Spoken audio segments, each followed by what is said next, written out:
Lamborn for 5 minutes. I want to thank you all for being here. You've given so much, and I thank you. I know the committee thanks you, and I know our country thanks you. I'd like to ask about the role of families in treatment and therapy. I have a constituent who came to me, and her husband was stationed with the 10th Special Forces at Fort Carson, Colorado, where I represent, and he took his life.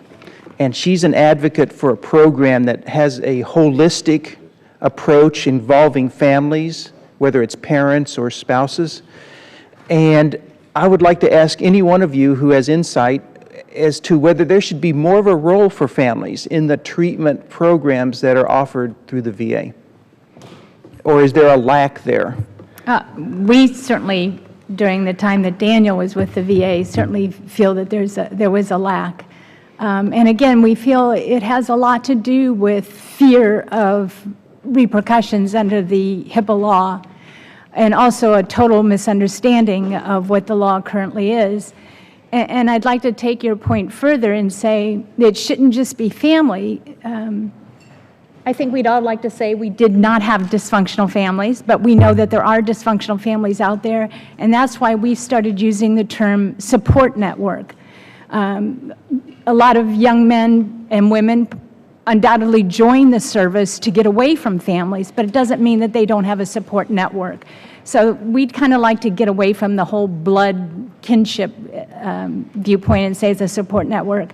I think it goes without saying. I recently read a report by National Association of Mental Illness that there's no question that family involvement is beneficial. There's just no question.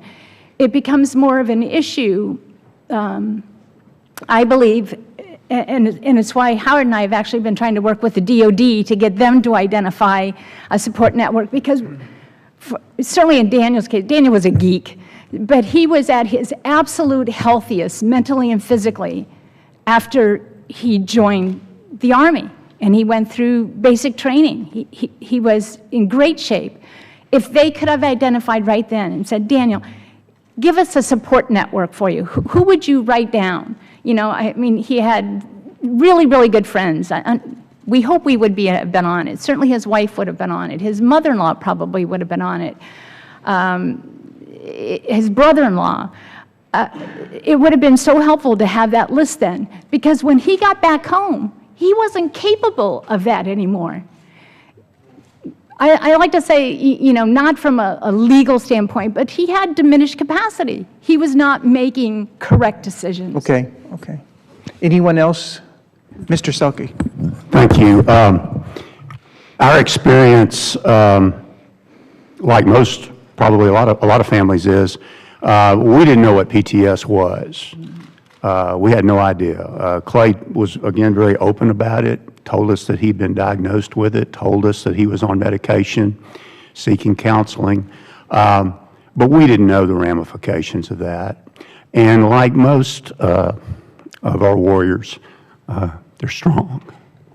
And so he was, you know, put on a real good act.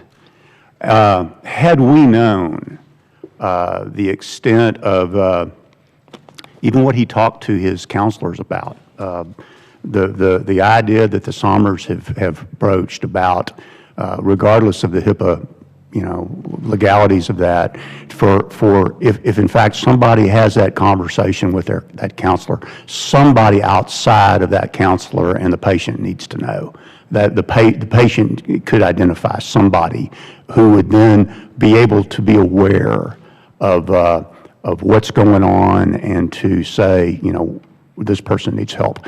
Clay, looking back, there was all kinds of things going on in his life that were just red flags, and we didn't know. And there is a lot of literature out there. There's a lot of information.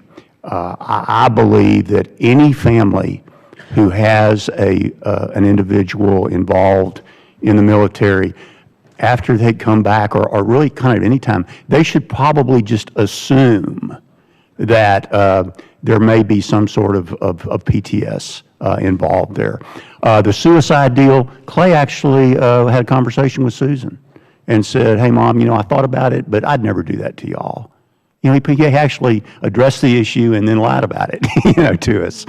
And so the family plays a huge part in really being advocates for the individual and being able to just watch and watch for signs and then maybe be able to do something about Well, it. in conclusion, I would just have to say the VA needs to learn best practices and have programs available that include families If I can everywhere. add something to that, going back through Clay's medical records, for whatever reason, when he died, I immediately wanted his medical records. I just wanted to read everything I could and try to grasp what was going on.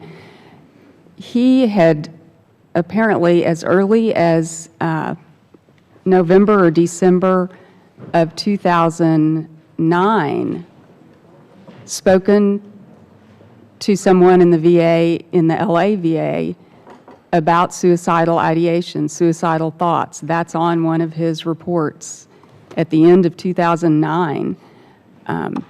He had separated from the Marines at the end of April of 2009. I knew nothing of that. We didn't learn until the fall of 2010 when he told us, he said, I have struggled with this thought, but I could never do that to you all. I just can't. And I think in his mind he believed, I'm thinking these thoughts, but I could never do that. As far as we know, there were 2 times during the fall of 2010 that he did have enough serious suicidal thoughts that he did reach out. One time he called and talked with me.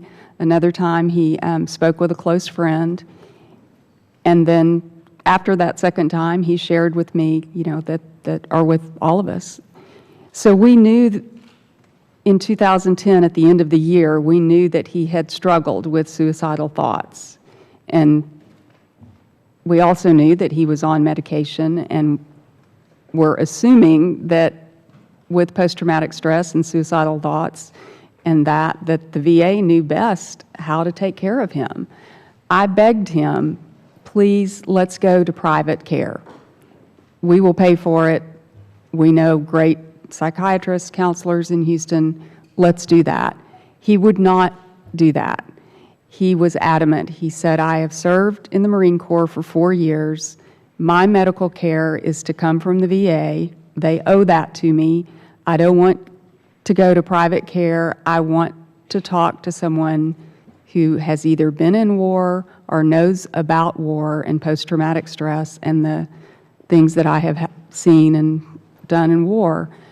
I don't want to go to private care. And that was just his personal feeling. We have heard that from other veterans as well. That's, as difficult as the system is, that's their comfort zone. And they need to be Thank you so feel much. that they can be taken care of. Thank you. Our hearts go out to you. Mr.